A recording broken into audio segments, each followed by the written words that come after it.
Ovo je baletan Sven Koponi. Nakon dugogodišnje baletne karijere u Hrvatskom narodnom kazalištu podučava plesu u Zagrebačkom plesnom centru.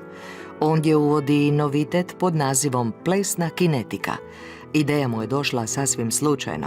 A prije nekih 5-6 godina zapravo ideja se pretvore od toga kad sam se ja sam ozlijedio i onda sam išao na plesna medicina u Münchenu.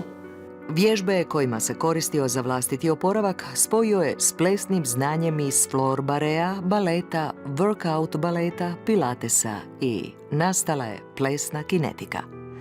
Iako je rekreativca učio workout baletu, plesnu kinetiku preferira jer je ona slobodna od strogih baletnih formi.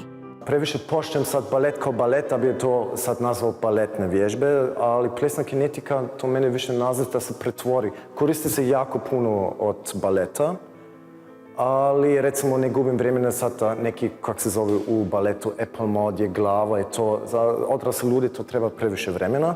Čisti na formacije tijelo, ali da se uzima vježbe iz baleta.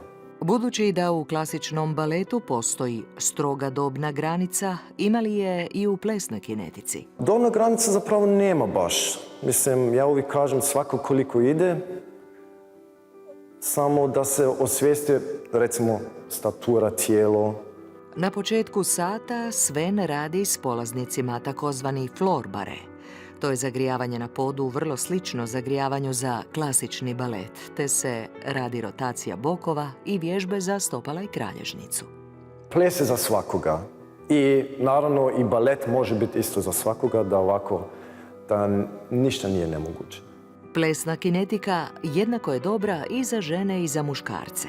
Radi povećanja tjelesne elastičnosti, mogućnosti većeg ostvarivanja balansa, generalnog kretanja i koristim i za apsolutno sve. Od kad sam krenuo mi se jako dopalo.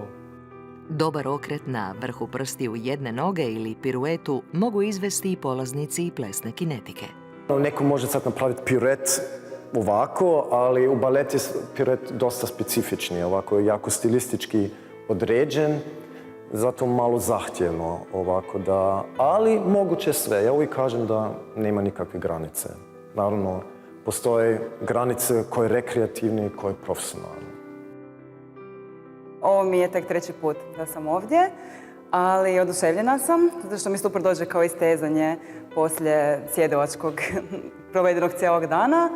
I super mi je zato što je dinamično, nije statično i zabavno je, super je muzika, ekipa je isto fenomenalna.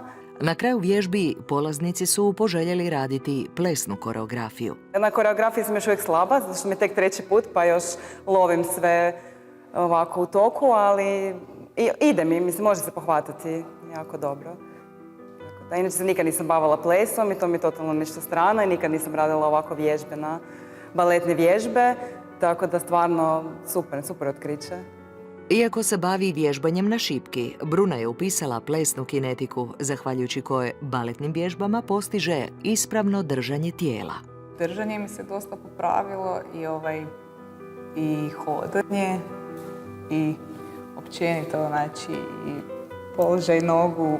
Da, i sviđa mi se još pogotovo kod Svena jer je više onak i plesno. Znači nije samo onako strogo trening i nekak nije previše ukočeno, znači ima i plesa, tako da se lijepo isplešeš i istreniraš, onako dobiš nekako cijeli paket. U baletnim papučicama ili običnim čarapama, u baletnom kostimu ili tajicama za trening, svejedno je. Želite li očvrsnuti svoje tijelo i dobrom vibrom nahraniti duh? Možda to možete učiniti upravo plesnom kinetikom.